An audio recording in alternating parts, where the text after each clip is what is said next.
Hola, recién mi más cordial bienvenida. Les habla William Cejas y esto es mi historia de negocio. Así que estoy muy complacido que me acompañen esta noche para entrevistar a una emprendedora muy innovadora, ¿sí? Con ella voy a estar hablando, me refiero a Laura Pantaleón. Ella es ingeniero mecatrónica, fundadora de Engidea. Y sobre eso vamos a estar hablando un poco acerca de cómo realmente pasas por una etapa en tu emprendimiento, en tu negocio, para entrar en la etapa de escalabilidad. Así que si estás desarrollando algún negocio, estás buscando que esto sea exitoso, es muy probable que te hayas enfrentado a algunas barreras que, digamos, impiden que entres en el proceso de escalabilidad. Por supuesto que hay etapas anteriores a ello y vamos a estar hablando a través de la historia de Laura, cómo fue que encontró una idea interesante en el mercado, un hueco en el mercado y pudo establecer un producto o un servicio y con él poder alcanzar, digamos, el éxito. Cuando hablamos de éxito me refiero al haber validado una idea de negocio, haberla convertido en un modelo que sea sostenible, incluso que le permita entrar en un proceso de escalabilidad. Así que vamos a estar hablando con ella un poco para que nos comparta su historia y de esa manera podamos inspirarnos también con su viaje de emprendimiento. Por ahí tengo a Patti.Chinchilla, que gusto saludarte. Mari González de Freites, se acaban de conectar. Bueno, estoy muy complacido de que podamos tener esta conversación en este espacio que usualmente llevo a cabo los lunes, según la cantidad de nuevos emprendedores que encontremos que estén teniendo, que hayan pasado la fase, digamos, de validación de un proyecto. Quienes han pasado por eso usualmente están compartiendo su historia en esta parte del programa llamada Mi Historia de Negocio, para podernos inspirar básicamente un poco con ese viaje que han transitado para lograr, digamos, hacer que su idea se convierta en un negocio rentable. Rangox, gusto saludarte. Por ahí veo que se conecta mi invitada especial en Engidea.be. Daya.manzano también se acaba de conectar, así que en breves instantes vamos a iniciar esta importante entrevista en la noche de hoy. Quiero contarles un poco acerca de Laura Pantaleón. Ella se reconoce pues como una persona alegre con vocación de servicio que participa activamente en realizar la imagen de la mujer en el mundo de las tecnologías. Bueno, no es un secreto para nadie que cada vez más las mujeres están teniendo una participación activa en el mundo de la tecnología, pero también en el mundo de la innovación, ¿sí? Y bueno, ni hablar del mundo del emprendimiento y las ciencias, como ella misma refiere.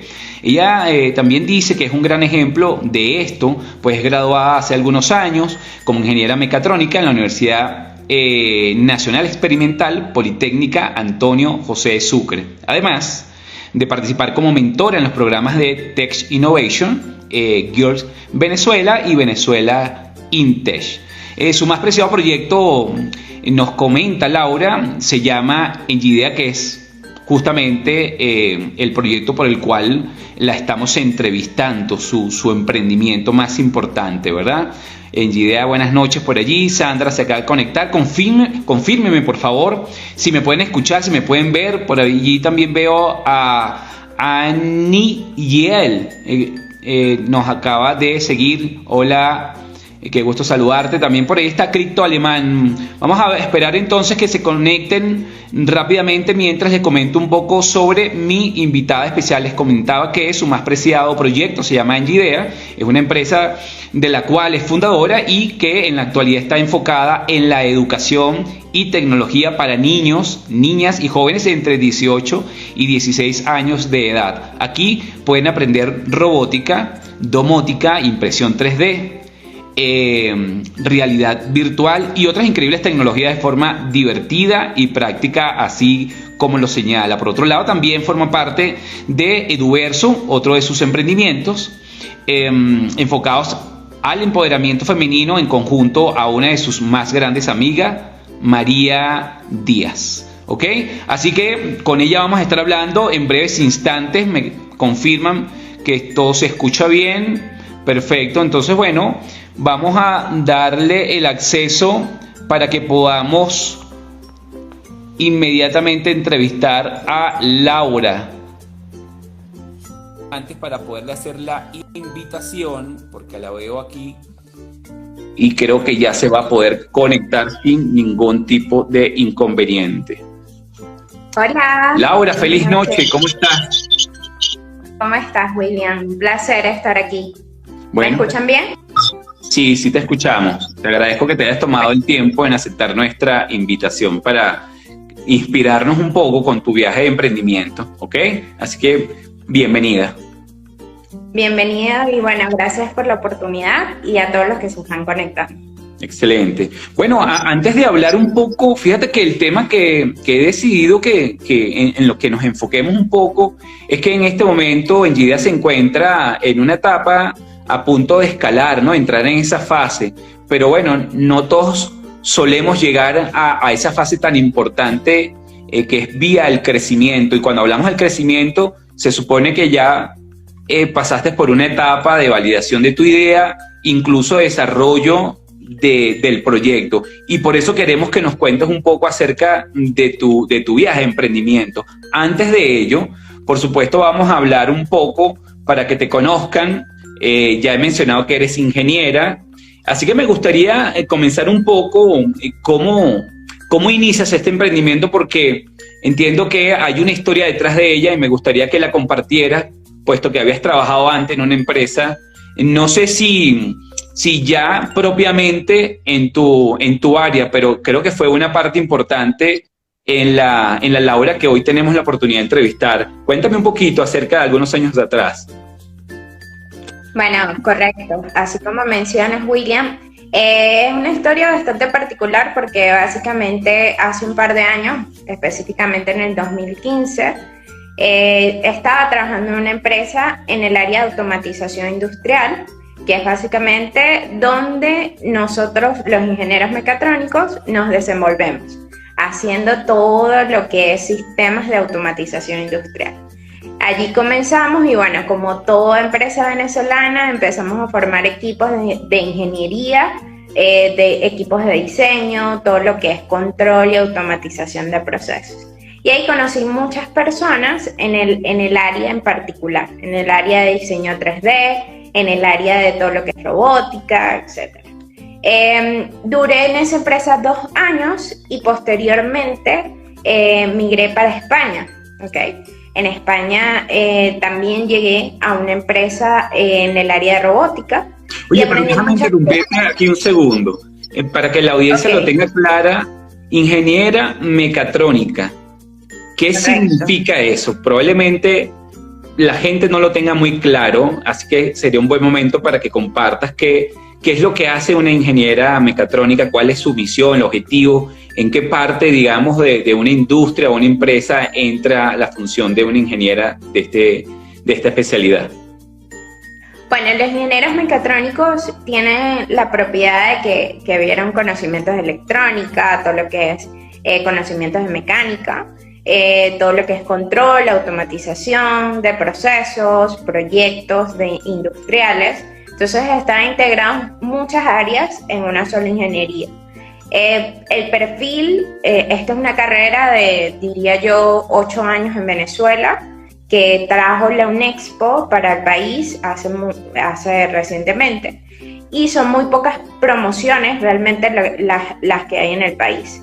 Aún así, los ingenieros se han categorizado por trabajar en el sector de la automatización industrial, como les comentaba, pero ahora, con todo lo que es el apogeo de tecnología, todo lo que es básicamente las tecnologías de información y comunicación, un ingeniero mecatrónico puede trabajar perfectamente en la industria de informática, telecomunicaciones, todo lo que tiene que ver con robótica, drones, etcétera. Entonces, es bastante variado. Chévere. Oye, mencionaste antes de interrumpirte que fuiste a España. ¿Ese viaje fue causado por qué? Porque estamos hablando, si dijiste, creo que 2016, creo que mencionaste, en plena crisis del país. ¿Esa fue la razón por la que te fuiste? Cuéntame un poco qué te motivó salir del país. Bueno, eso fue específicamente en el 2015, que fue uno de los años donde salió mucha gente del país, básicamente por la misma situación, que era buscar una oportunidad mejor en ese entonces laboralmente. Entonces, al estudiar ingeniería mecatrónica en estos países europeos, tienes un buen perfil para calificar a un trabajo relacionado. Allá no se llama ingeniería mecatrónica, no se conocía, pero sí le llaman más a ingeniería industrial, más áreas de electrónica. Entonces ese tipo de perfiles era importante. Entonces yo salí de aquí por una entrevista de trabajo.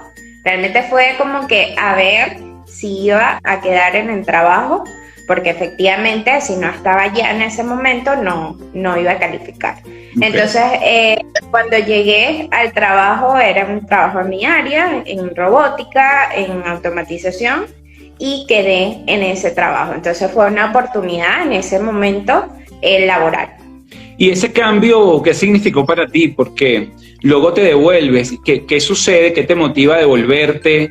Cuéntame, sobre todo para aquellos que están también pensando salir del país por sus diferentes razones. Pero, ¿cómo fue tu experiencia laboral? ¿Qué nos puedes compartir acerca de eso? Bueno, yo llegué a un área donde se desarrollan los proyectos de automatización. Me tocó aprender a cotizar proyectos en euros, en la moneda de ellos allá oficial. Me tocó aprender a organizar proyectos. Yo aquí en Venezuela no liderizaba proyectos y allá sí me tocó liderizar proyectos. Entonces, para mí eso fue importante. Sin embargo, la cultura española es muy distinta a la cultura venezolana, tanto en lo laboral como en lo cotidiano. ¿En qué sentido? Entonces, en el sentido de que, mira, aquí tenemos un ritmo de vida nada igual o parecido, y allá la gente tiene una rutina y bueno, pasa, yo diría, de aburrimiento eternamente en la misma rutina. Y aquí la gente varía mucho la forma de trabajar, de involucrarse con los demás. Entonces, fue una decisión personal. Realmente fue una decisión de egresarme. Al principio quería como que venir, visitar a mi familia y volver a irme para continuar. Pero bueno, fue una decisión personal regresarme y probar otra alternativa, más allá de buscar otra vez un trabajo, sino crear una empresa, y con esa empresa fue justamente la que nombré como Engidea. Ahora, y háblame un poco qué aprendiste en ese espacio de tiempo en España, trabajando con otra cultura. ¿Qué fue exactamente lo que hizo que decidieras quedarte acá? Entiendo que me has expresado que la rutina, pero ¿cómo? Exprésame un poco, descríbeme a qué te refieres con rutina, ¿no? Porque de alguna manera las rutinas no son malas, ¿no? ¿Cómo te afectaba la rutina y cuál era esa rutina? Bueno, mira, la rutina en ese momento, allá tenían lo que llaman transporte inteligente, que ya llegó aquí en Venezuela. Para ese momento era una novedad porque era, mira, bajas tu aplicación, en ese momento estaba el autobús presente a la misma hora, todos los días veías las mismas personas, porque salían a la misma hora, te recogía, ibas al trabajo y bueno, la habitual. Incluso casi para mí era de ver las mismas personas, porque efectivamente la gente tenía que tomar su horario súper organizado, ¿no?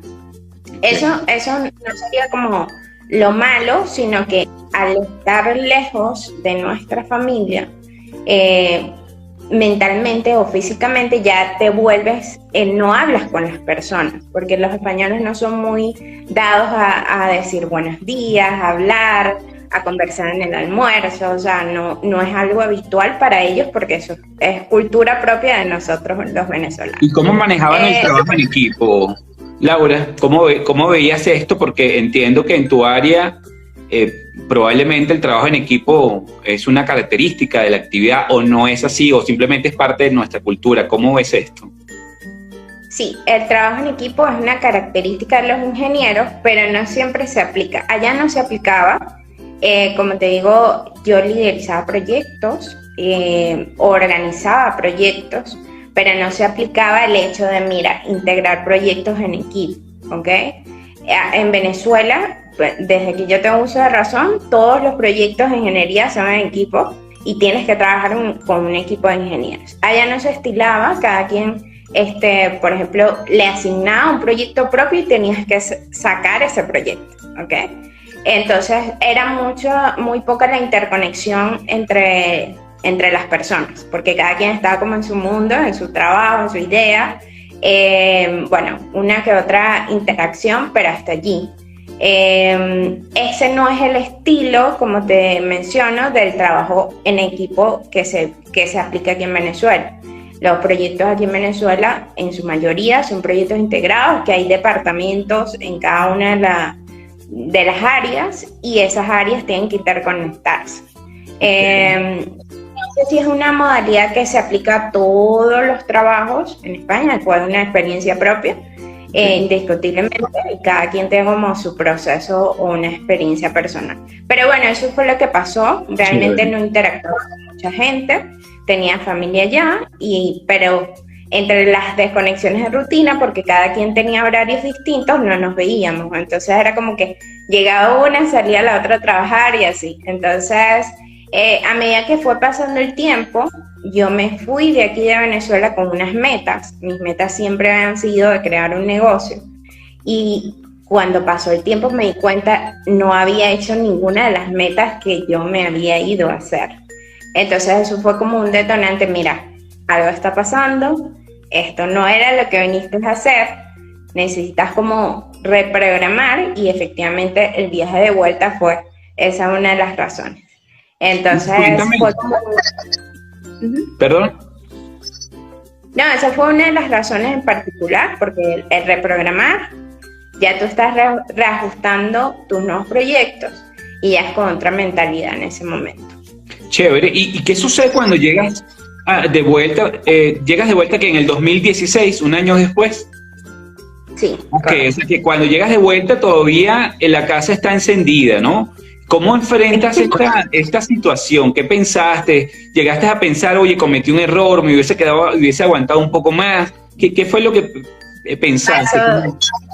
Exactamente eso. O sea, ahí es cuando empieza el cerebro a cuestionarse, mira, ¿será que no tomaste la decisión correcta? Hiciste algo que no era, porque te viniste. O sea, creo que son unas cosas que a todos nos pasa, que cuando tomas la decisión que ya estás montada en el lugar, dices, cónchale, esto era lo correcto.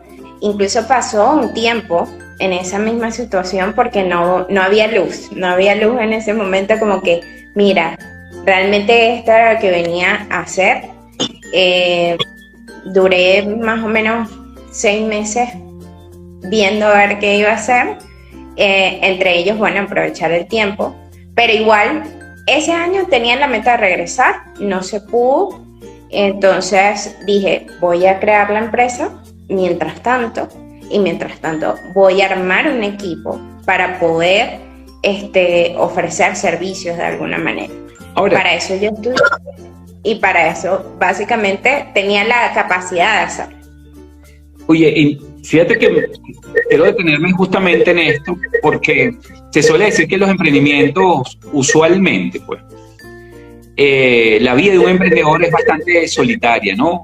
¿Cuán importante para ti era esto de crear un equipo, o era algo que ya venía,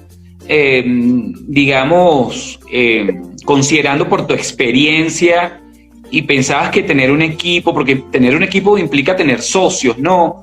También hay otra barrera que hay que saltar cuando estamos en ese periodo de iniciación.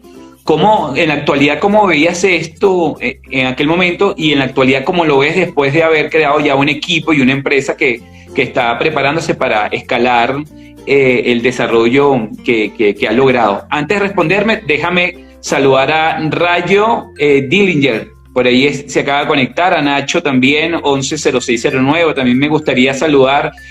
Rayo dice, Venezuela 2016, se pone a reflexionar. Así es, Rayo. DRKBNDI.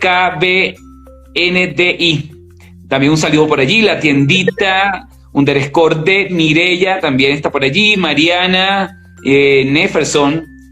Carolina también está por allí. Entonces cuéntanos un poco cómo ves esto del trabajo en equipo, por qué llegar y armar un equipo, cómo estabas viendo eso antes y ahora.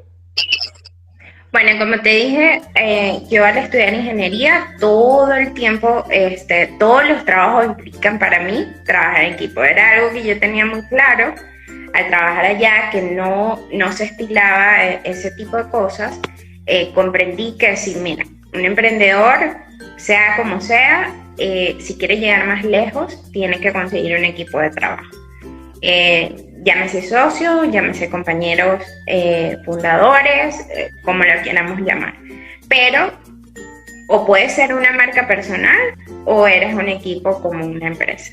Y eso fue la decisión que tomé. Ahí empecé a mirar, contactar a toda la gente que está en ese momento, ese año aquí, trabajando, compañeros de trabajo, compañeros universitarios, y así fue como la organización. La idea principal era ofrecer servicios de ingeniería, porque todos teníamos ingenierías distintas, y bueno, eso fue como el match para poder crear NGIDEA, ofrecer en ese momento servicios tecnológicos, de ingeniería, de diseño, para poder tener como una cartera de servicios para arrancar. En ese momento no nos imaginábamos que íbamos a tomar la rama de educación, no teníamos claro absolutamente nada, ¿ok? No es que veníamos, mira, yo tenía una idea millonaria, no, eso es mentira, o sea, simplemente llegué, vamos a formar el equipo y después vemos. Fue algo de, ok, yo sé que con un equipo podemos ofrecer casi cualquier cosa, entonces así. Okay. ¿Y qué fue lo que sucedió? ¿Tienes alguna anécdota que nos puedas compartir, sobre todo en el momento en que pivoteas? O sea, ¿en qué momento te das cuenta que la idea principal con la que iniciaron, que era ofrecer estos servicios, por ahí no iban los tiros, como decimos coloquialmente en Venezuela, ¿no? ¿Cuándo te diste cuenta? ¿Qué sucedió? ¿Hay alguna anécdota que puedas rememorar para hacerle ver a las personas que están conectadas y a quienes vean esto posterior que crear un negocio no necesariamente suele llegar en sus inicios, sino que esto puede cambiar? Sí, y creo que eso es una de las características de los negocios que son flexibles. O sea, si tú estás enfocado que, mira, tiene que ser esto porque eso es lo que da dinero, a veces es mentira. Entonces tienes que probar. Eso efectivamente fue lo que nosotros hicimos. En ese momento no teníamos un nicho de negocio, sino empezamos a buscar clientes a través de plataformas freelance, clientes interesados en desarrollar proyectos. Y bueno, ahí conseguimos un universo totalmente distinto. Para aquel momento no era algo habitual, no como ahora que hay como esas características de trabajo remoto. Pero, ¿cómo pivoteamos la idea? Pasó en particular, mira, lo que hicimos fue, nosotros ya tenemos años aquí trabajando, eso fue ya, si nos extrapolamos al año 2019. En el año 2019 ya estamos en una situación complicada país, pero ya está como una lucecita por allá en el camino cuando empezó el tema de la dolarización. Y bueno, ahí lo que decidimos fue básicamente incursionar con un plan vacacional. También fue así. ¿Y cómo llegas a un plan vacacional? ¿Cómo llegas allí? Porque de ofrecer servicios en el área de automatización y control, etcétera, etcétera, a un plan vacacional parecieran dos actividades realmente bien distanciadas, ¿no? ¿Qué fue lo que las unió? ¿Qué sucedió? Bueno, básicamente, cuando yo, claro, al salir a España y ver ese universo de oportunidades, ya tenía en mente que por internet hay muchas oportunidades de emprendimiento, no necesariamente financieros, sino que puedes postular proyectos, puedes postular ideas, puedes postular... Y eso fue una de las cosas que yo hice constantemente, postular, buscar concursos, buscar todo eso.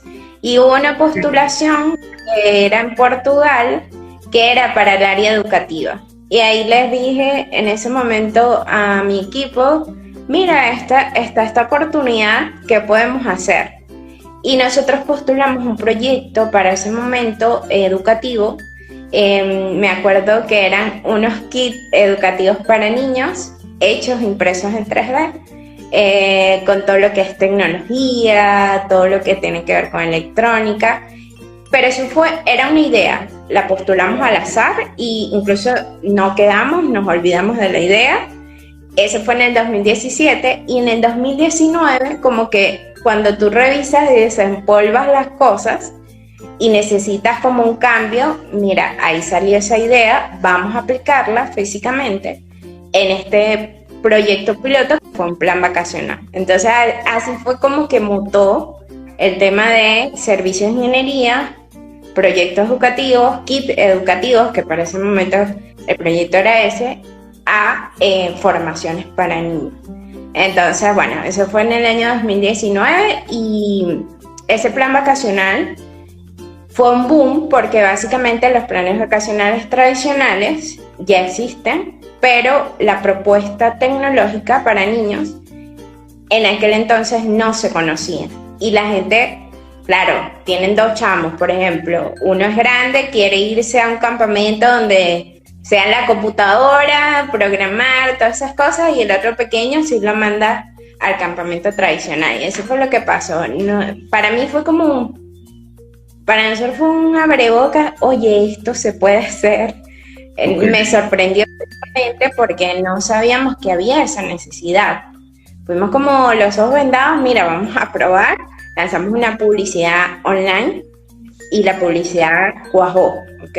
La publicidad enseguida se movió mucho y empezamos a ver esa necesidad, ese sector, ese nicho, y ahí fue cuando justamente descubrimos que hay un cliente allí que está necesitando esto. Y bueno, oye, así fue.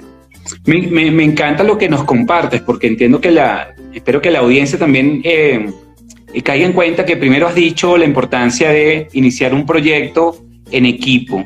También hacía la reflexión anterior de que iniciar un emprendimiento quizás puede ser un camino bastante desolado, pero todo depende cómo lo veas, ¿no? Porque puedes salir a buscar un equipo. Yo sé que algunas personas podrán decir, bueno, realmente desde el punto de vista laboral no todo el mundo tiene ese contacto, digamos, esas relaciones, incluso dependiendo de la tipología de personalidad de cada emprendedor, pues uno preferiría simplemente ser el único fundador, otros simplemente podrán sentirse más a gusto trabajando. Entonces has dejado bastante claro la importancia de iniciar un negocio con un equipo de trabajo. Lo otro que has mencionado es que la importancia de ser flexible, porque puede que el negocio o la idea inicial simplemente no encaje en el mercado.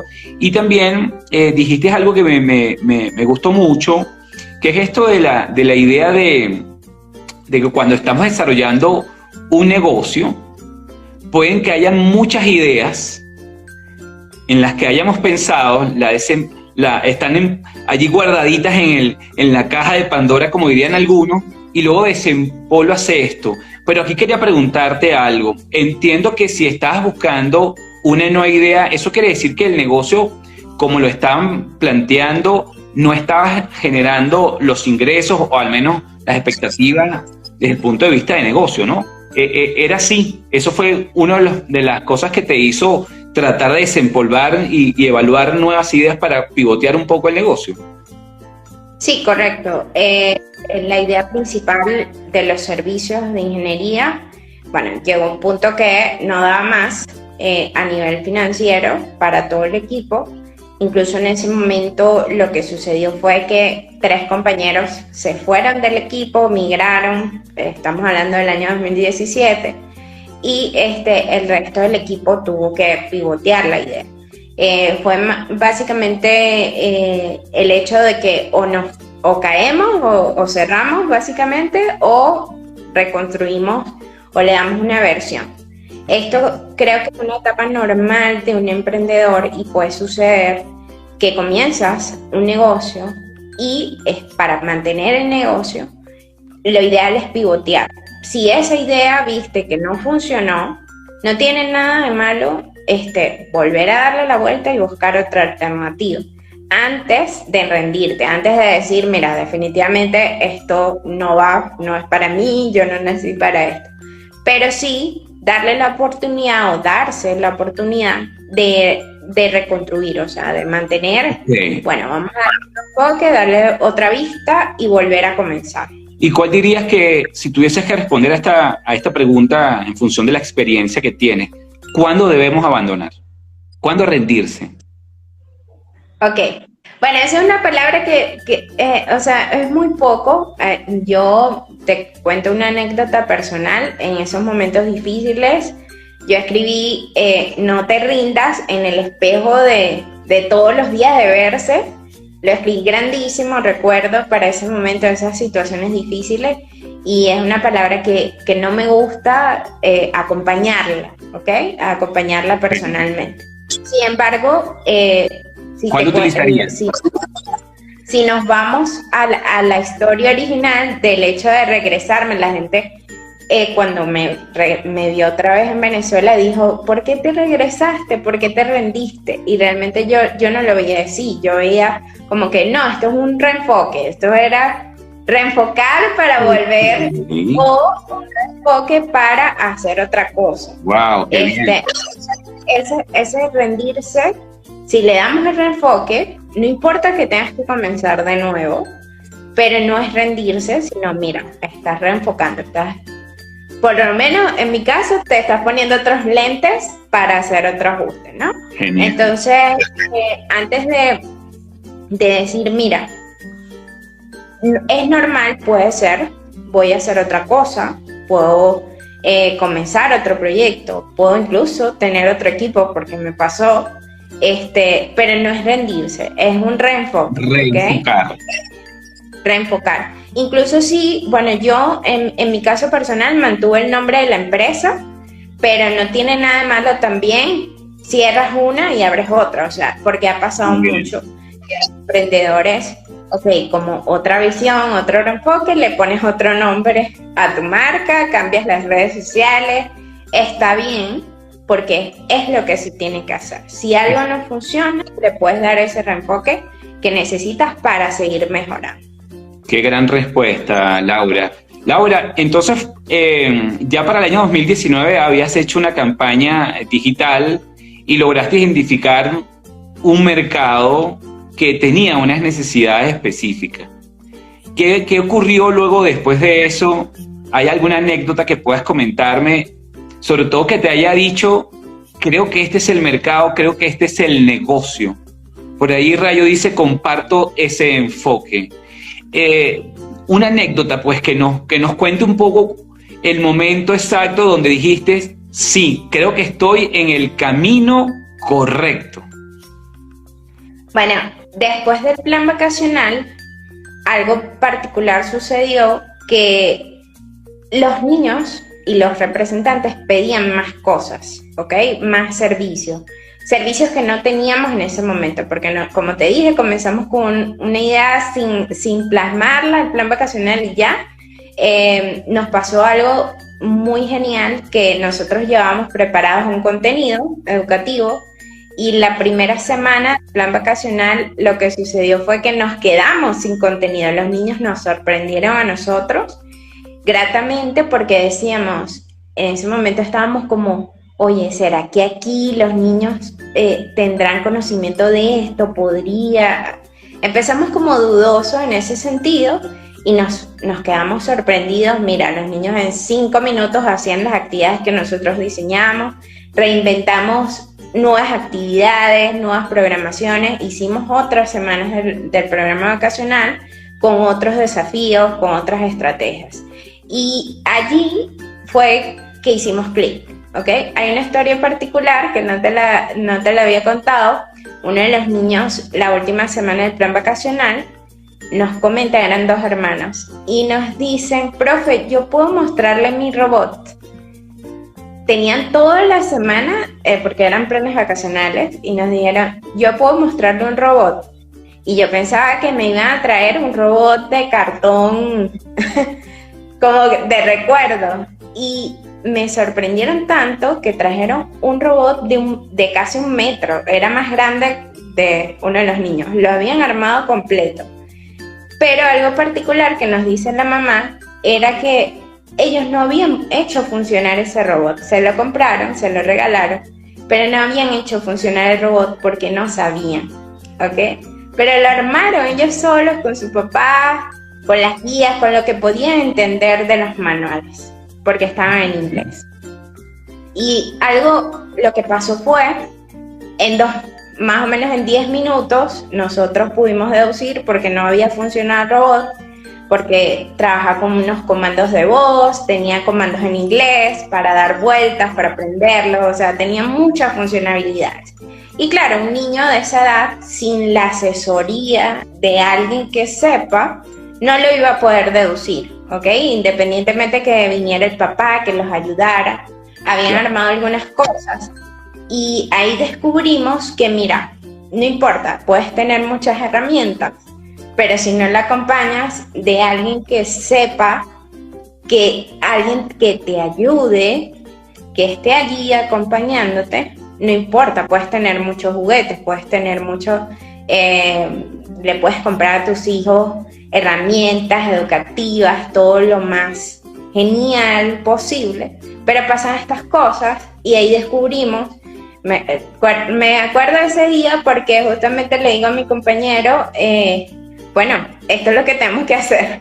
Enseguida tenemos que diseñar nuestros propios productos para enseñarle a los niños que sí se pueden hacer y que es fácil que ellos mismos aprendan a hacer. Okay. Entonces, ahí lo que decidimos fue reinventar, bueno, desempolvar la idea inicial de los kits educativos, empezar a diseñar en 3D, empezar a prototipar. Teníamos una impresora en ese momento que habíamos comprado también sin ninguna idea de qué íbamos a hacer con la impresora y salió de repente. Empezamos a prototipar lo que ahora llamamos NG Robot Arm, que es un brazo robótico impreso en 3D. Okay. Y al mes siguiente, eso fue agosto, septiembre, octubre, ya estábamos con un prototipo, un producto mínimo viable que 10 niños probaron en ese momento y ahí empezó todo lo que es el recorrido de producción, todo lo que es el diseño de una idea que se convierte en prototipo para después transformarse. Ok, entonces nos has descrito entonces el problema con el que arrancan a comercializar. Hablemos un poco de la estrategia, cómo comunicaron, qué comunicaron y hablemos de un poco de números. Aumentaron los números de participantes, ¿qué números puedes compartir? Háblame un poco de esa parte del ya un poco el mercadeo del producto. ¿En qué consiste? Mira, para este momento estábamos hablando alquilamos un espacio porque no teníamos espacio, no teníamos oficina. La oficina era básicamente nuestra casa, pero para hacer una actividad presencial en ese momento alquilamos un espacio para recibir a 20 niños, ¿ok? 20 niños cada semana, mediodía. O sea, tuvimos en todo agosto más de 100 niños aproximadamente. Imagínate, fue un número importante para comenzar. Y la propuesta comunicacional era, ¿quieres que tus hijos aprendan de tecnología? Y así fue. O sea, fue como un clic. Okay. Sí, porque no había en ese momento, eso sí, hice el estudio de mercado básicamente porque eso era algo que me gustaba analizar. ¿Quién está haciendo esto? ¿Cómo lo hacían? Incluso exploré empresas en Colombia, en Brasil, en Chile, que son los países en Latam que tienen como más oportunidades en esta área educativa, y vi cómo lo hacían y enseguida, bueno, esto lo podemos hacer aquí.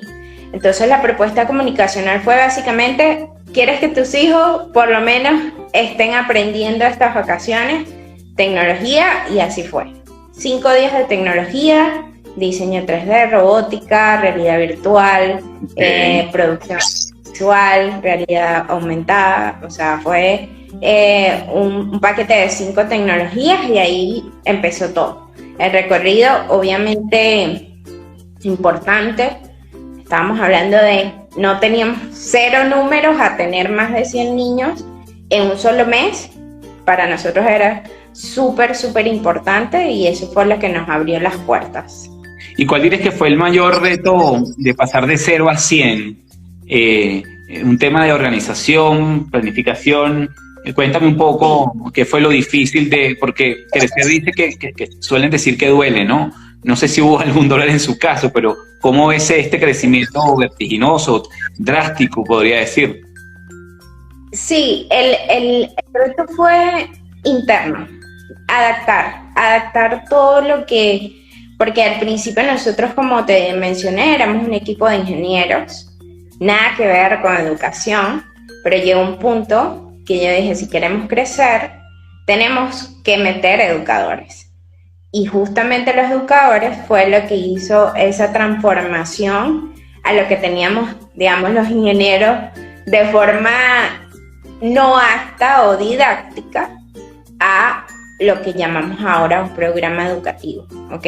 Entonces, sigue siendo un desafío, ojo, todavía estamos en el desafío de estandarizar procesos, esquematizar metodologías educativas, estudiar muchísimo esas metodologías para que se puedan adaptar a ciertas edades, no todas las edades son iguales, estandarizar todo lo que es el sistema de evaluación, etcétera. Entonces, son cosas que creo que los procesos internos siempre tienen que estar en continua transformación. Si eso no existe, no hay emprendimiento. O sea, incluso así estés vendiendo tortas, tus tortas todos los meses tienen que ser mejores o más evolucionadas o con nuevas recetas, con nuevos sabores o colores. Entonces, para mí eso es el foco. Si te mantienes vendiendo las tortas iguales, va a llegar un punto que ya no vas a tener al cliente porque evidentemente no vas a conseguir más. Entonces, esa fue la idea principal. Bien, como diría, a ver, aquí dice Ani dice, qué genial. Yo tengo una duda y que me estoy preguntando mientras te escucho, esto pareciera que al principio era un negocio estacional, es decir, que solo en algunas, digamos, algunos meses pueden ser rentables. Hay negocios que viven de ciertos meses, ¿no? Ahorita acabas de mencionar que es un producto orientado a las vacaciones. ¿Cómo conviertes esta iniciativa en un negocio de 365 días del año? ¿Qué cambio tuviste que darle para que esto pueda ser un negocio sostenible en el tiempo? Bueno, el primer cambio evidentemente fue la estructura educativa, incluir al equipo educadores. El segundo cambio fue el tema de producción, porque como te mencioné antes, la idea no era comprar herramientas, nosotros teníamos la alternativa de comprar Legos, comprar productos ya creados y ofrecer esa asesoría educativa. La idea era crear productos, entonces allí metíamos todo lo que es producción, procesos, etc. Ahí, por supuesto, comunicaciones, estrategia de tecnología, ver qué podíamos diseñar, ahí ya te armas otra propuesta, más allá de los servicios educativos, tenemos la línea de productos, que es otra propuesta distinta, y ver la necesidad que en ese momento era, ir a las instituciones educativas, transformación digital, todo lo que es tecnología dentro de las aulas. Esa fue como la forma de observar que esto se podía hacer, que se podía traer a Venezuela, porque en ese momento no estaba, eso fue antes de pandemia, la historia antes de pandemia. Y ver que ya existen en otros países y que aquí no los teníamos. Entonces, vimos esa oportunidad, entonces fue básicamente salir a la calle con nuestro prototipo a tocar puertas de colegio en colegio. A veces los emprendedores les da miedo eso, pero sí lo hicimos, o sea, yo sí lo hice. de contactar por redes, también lo hicimos. Y sí existe esa opción de mostrar algo distinto, es un reto, pero hay gente que te recibe y te dice, ajá, muéstrame qué es lo que tienes. Y ese momento, así sea corto, tú tienes que saber ofrecer lo que estás haciendo. Genial. Oye, hablaste, nos has contado, nos has compartido tu historia prepandemia, hablemos pospandemia. Una vez que cae en 2020, en marzo del 2020, pareciera que el panorama podría ser grises para ustedes, ¿no? Pero cuéntame un poco, hasta donde entiendo más bien, esto tuvo un impacto positivo. ¿Cuál es la historia allí? Bueno, es graciosa. Bueno, ahorita lo vemos gracioso, pero en ese momento fue una historia de otra vez reenfoque, pero un reenfoque más fuerte, porque el 15 de marzo, cuando dictaron ya cierre de oficina, el 15 de marzo nosotros habíamos alquilado una oficina en Caracas y el 15 de marzo teníamos una feria presencial en un colegio. Lo que sucedió ahí fue que ya teníamos agendado muchas actividades en colegio presencial y claro, el 15 de marzo dictaron cerrado y se cayó todo. Eso quiere decir que yo ya había invertido en oficina, ya se habían invertido en equipos, ya teníamos muchas cosas que pagar y no teníamos actividades. Duramos aproximadamente un mes reenfoque. ¿Ok? En reenfoque. Fue un reenfoque bastante duro porque en ese momento todo se veía gris. Decía, ¿cómo vamos a enseñar robótica o impresión 3D en online? O sea, eso era algo que decíamos que ya va, ¿cómo le vamos a mostrar a los niños, los robots, las cosas que ya habíamos hecho? Pero sí, nos tocó intentarlo y conseguimos una solución. En 2 meses aproximadamente hicimos el reenfoque. En mayo del 2020 ya teníamos propuesta digital y efectivamente eso fue lo que sucedió. Los papás y los colegios nos abrieron otra vez las puertas, pero esta vez en la forma digital. Y seguimos, así estamos nosotros, mostrábamos los robots, mostrábamos la impresora, mostrábamos todo, utilizábamos herramientas simuladores que los niños aprendían, validamos mucha información, pero aún así estábamos en constante comunicación con los padres para entender que igual seguía esta situación, pero en ese momento era una alternativa porque podíamos por lo menos 1 hora a la semana dar clases a los chamos. Wow, qué interesante. O sea, una historia más acerca de la capacidad de reenfoque que tienen y en tan solo 3 meses volver a encontrar una forma, un enfoque para mostrarle a los padres pues que sí podían confiar en ustedes. Me parece genial. Rayo, estás preguntando que si habrá sesión de preguntas. Este es un buen momento para hacer las preguntas. No dejen de hacerlas, que con gusto se las haré a Laura. Y Laura, entonces una vez que esto sucede, ¿cómo comienza a mover?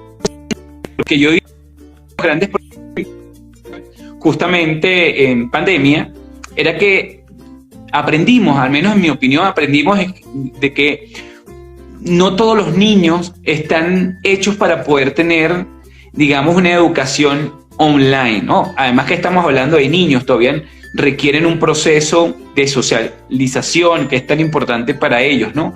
¿Cómo lograron enfrentar esta, digamos que podría ser una debilidad que convierten luego en una gran fortaleza? ¿Cómo resuelven este tema, ¿no? ¿Esto baja el número de clientes? ¿Cómo vieron esto? O al contrario, dado que era online, pues ya pudieron abarcar nuevos clientes. ¿Solo se centraron en Caracas o esto también es algo que lo están haciendo en otros estados del país? Bueno, al ofrecer la propuesta online, en ese momento teníamos el tema de había mucha gente en resistencia al cambio. Todavía no había gente preparada para todo el apartado online. pero la característica de los niños es que ellos aprenden mucho más rápido. A veces los papás no sabían ni meterse en la computadora para trabajar online y ya los niños, no mamá, yo puedo hacerlo. Y ellos se conectaban. Entonces, esa fue una ventaja principal, porque los niños aprenden rápido y las cosas que tú les enseñas periódicamente las captaban mucho mejor. Allí lo que hicimos fue un piloto de aproximadamente, 10 niños. Fueron muy pocos, con niños que seleccionamos estratégicamente, que ya nos conocían presencial, que eran ex alumnos de nuestros programas presenciales, y hicimos ese piloto. Incluso recuerdo que las primeras lecciones fueron gratis, porque nosotros teníamos que validar primero que eso funcionaba, ¿ok?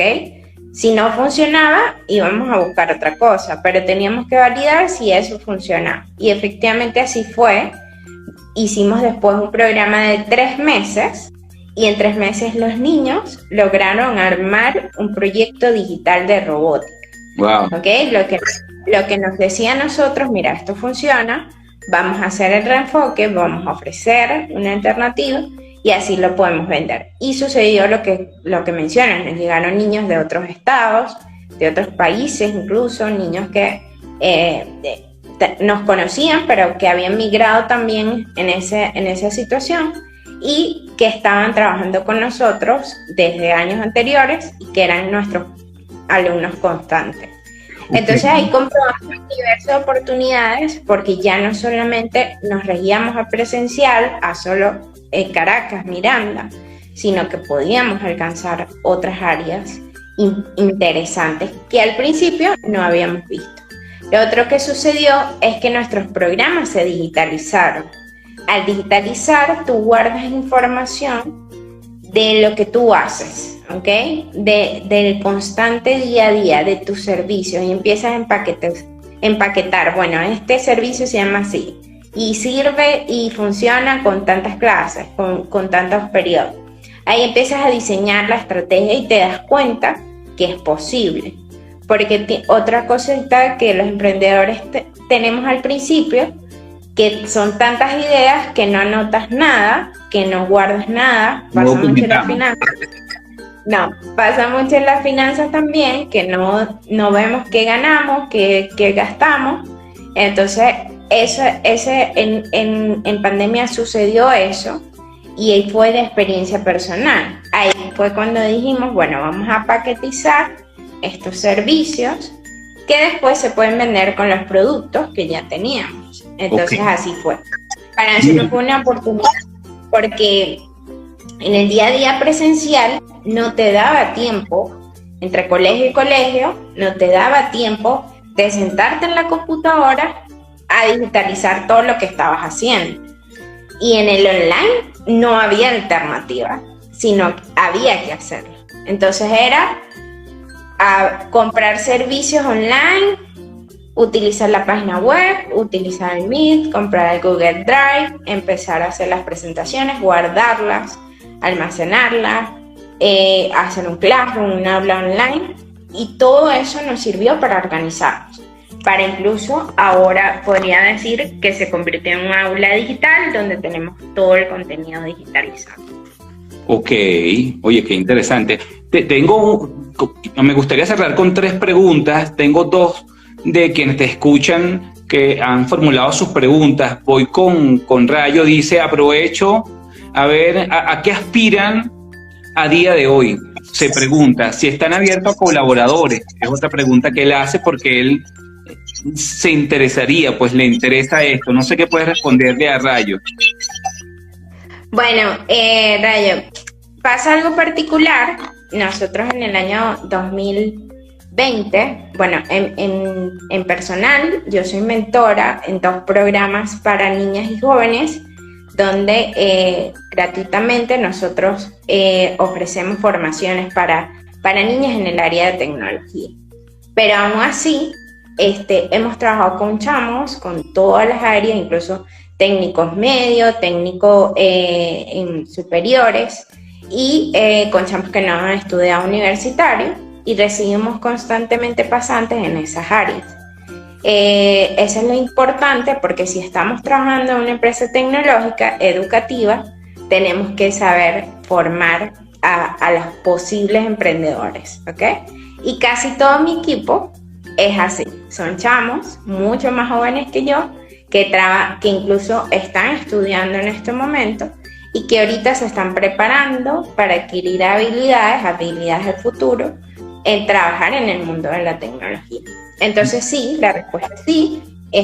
Ahí están nuestras redes, @engida.be. Y bueno, siempre estamos recibiendo pasantes o chamos que de alguna forma quieren aprender esta área y que también quieran enseñar. Ok, habría que preguntarle también a Rayo, pienso, qué tipo de colaboración está interesado. Claro, creo que está atado con la primera pregunta. Él pregunta ¿a qué aspiran el día de hoy? Yo voy a hacer esa pregunta de otra manera, pero antes de hacértela, voy a hacer la pregunta que dejó por allí Annie. Dice, ¿cuál crees que es la mayor virtud del equipo? Ok, diría que la mayor virtud que nosotros tenemos como equipo es la integración.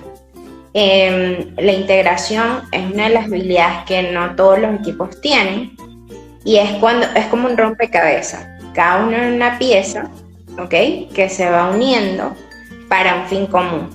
Si alguna pieza falta, ¿ok?, ahí es cuando tenemos que buscar la manera de, apoyar esta pieza y ver cómo reintegrarla al rompecabezas. Entonces, la integración de un equipo es muy importante en conjunto con la comunicación, y tienen que ser habilidades de todo equipo y proyecto emprendedor. Si eso no existe, es como la patica de la mesa. Si una pata está defectuosa, se va a caer la mesa. Es así.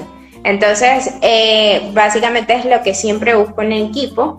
Incluso hay cosas y habilidades que cada uno netamente tiene.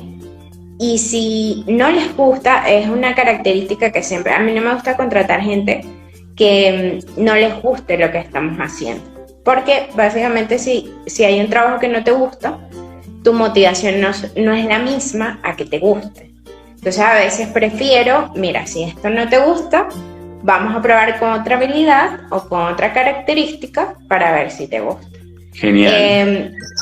Mantener motivado al equipo es importante, como líder del equipo tengo que hacerlo, pero la integración tiene que ser clave. Si hay alguien de ese rompecabezas que no está integrado con los fines comunes del proyecto, va a ser difícil llegar a la meta. Genial, entonces hay que tener claro la meta y entender cuáles son las piezas que encajan en esa meta para poder lograr esa integración y tener un equipo productivo. Podríamos recapitular, ¿verdad? Oye, yo quiero agradecerte que te hayas tomado el tiempo en compartirnos. Quisiera finalizar la pregunta un poco parecido a lo que Rayo quería preguntarte. ¿Cuál es el próximo gran reto en términos de esta hora, de cómo van a escalar el negocio? ¿Qué significa para ustedes escalar el negocio y qué necesitan para lograr eso? Mira, nosotros hace un año tuvimos la oportunidad de ganar un concurso nacional para emprendimientos que se llama Colabora. Era un desafío de transformación y ahí aprendimos muchas características de negocio importantes que en aquel entonces nos ayudó a establecer nuestro modelo de negocio. ¿Como cuáles? ¿Puedes mencionar algunas? Ajá. Por ejemplo, saber el tema de cómo manejar un equipo, liderazgo.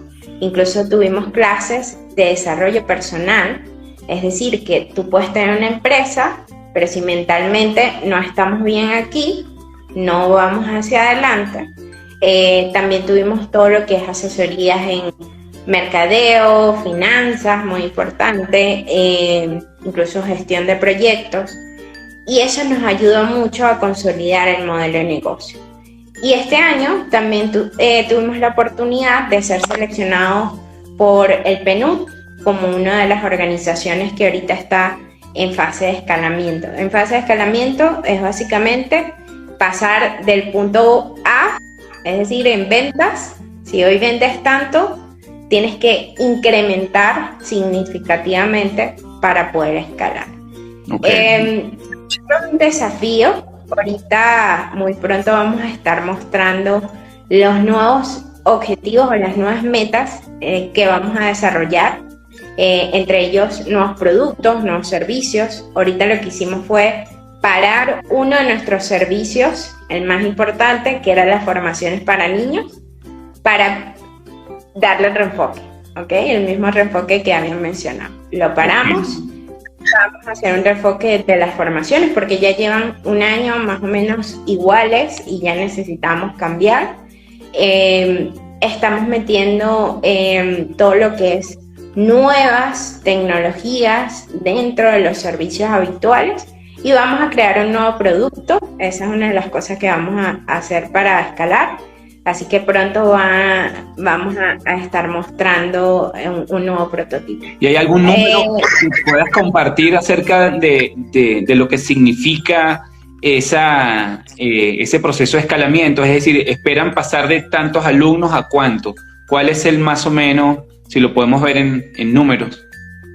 Mira, ahorita en números lo tenemos es a instituciones educativas. Ahorita nosotros estamos en aproximadamente 15 instituciones educativas del país y la mayoría se centra en Caracas.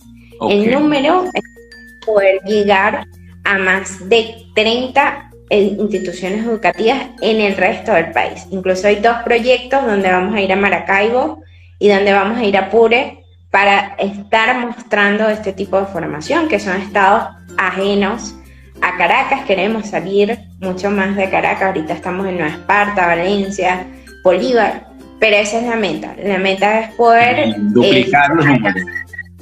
Duplicar los números y eso automáticamente es más niños y más beneficiarios. Totalmente. ¿Cómo lo vamos a hacer? Con alianzas estratégicas, alianzas de negocio, instituciones educativas y, por supuesto, crear una nueva oferta de productos y servicios para esos estados que obviamente que no dependan ni siquiera de internet. Entonces estamos trabajando en eso y es parte de lo que vamos a hacer en estos programas educativos para emprendimientos, se llama específicamente emprendimientos dinámicos, que son los emprendimientos que tienen la facilidad de escalar y de poder variar en su modelo de negocio. Entonces esa es la idea. Genial, bueno, quiero agradecerte. Antes de despedirme, leo la respuesta de Rayo. Dice: soy ingeniero aeronáutico y me gustaría enseñar y colaborar a que jóvenes aprendan y promover ese aprendizaje STEM. Colocó las iniciales, no sé qué quiso decir con ello. Te lo digo, STEM significa ciencias, tecnologías, ingenierías y matemáticas. Un modelo educativo que viene de Estados Unidos desde hace muchos años y que aquí está empezando a tomar revuelo. Es una de las siglas que nosotros también estamos queriendo involucrar en la educación del país, donde las ciencias se unen con las tecnologías con la ingeniería, faltan las artes y las matemáticas. Ok, bueno, dicho eso, quiero agradecerte que te has tomado el tiempo. Nos encantó haber hablado esta hora y que te hayan digamos, acompañado pues estas personas que nos han hecho amablemente sus preguntas. Espero verlos en otras próximas transmisiones. Les recuerdo que los días lunes suelo tener emprendedores, los días martes suelo entrevistar especialistas en diferentes áreas. También los días martes tenemos un espacio llamado Cambio Real, el que persevera vence, que es un espacio dedicado a el desarrollo personal, y los días jueves suelo hablar de criptomonedas en Crypto Life, otro espacio donde invito a especialistas. Así quiero agradecerte y bueno, sobre todo digamos destacar la valiosa, digamos, iniciativa que has tenido para con nuestros hijos, ¿no? Que son el futuro, como solemos decir, de un país, y más si están enfocados en la ciencia y en la tecnología. Así que reconozco ese gran trabajo, lo valoro muchísimo y te deseo mucho éxito, y esperamos ver nuevamente cuál es la próxima etapa y los nuevos resultados que esperas tener, ¿no? Así que estamos muy encantados de haberte entrevistado y nada, les mando un abrazo a todos ustedes. Te dejo estos instantes para que nos comentes dónde te podemos ubicar, cómo sabemos más de Engidea. Gracias, William. Gracias por la oportunidad y también nos alegra mucho lo que han tenido ustedes como proyecto porque les da esta ventanita a los emprendedores y a los empresarios que están haciendo la oportunidad de transmitirse. Nos pueden seguir por @engida.be en todas las redes sociales. Y bueno, estamos súper a la orden. Por ahí vienen planes vacacionales otra vez con una versión también enfocada al STEM. Y bueno, súper pendientes y alertas a lo que necesiten. Gracias. Excelente. Bueno, por ahí Cristo Alemán dice, los felicito por esa iniciativa. Eso es lo que cambia a un país. También Rayo, para finalizar, dice, súper agradecido con ambos. Excelente lo que hacen. Feliz noche a todos. Entonces, pásenle bien. Se cuidan. Chao. Chaito.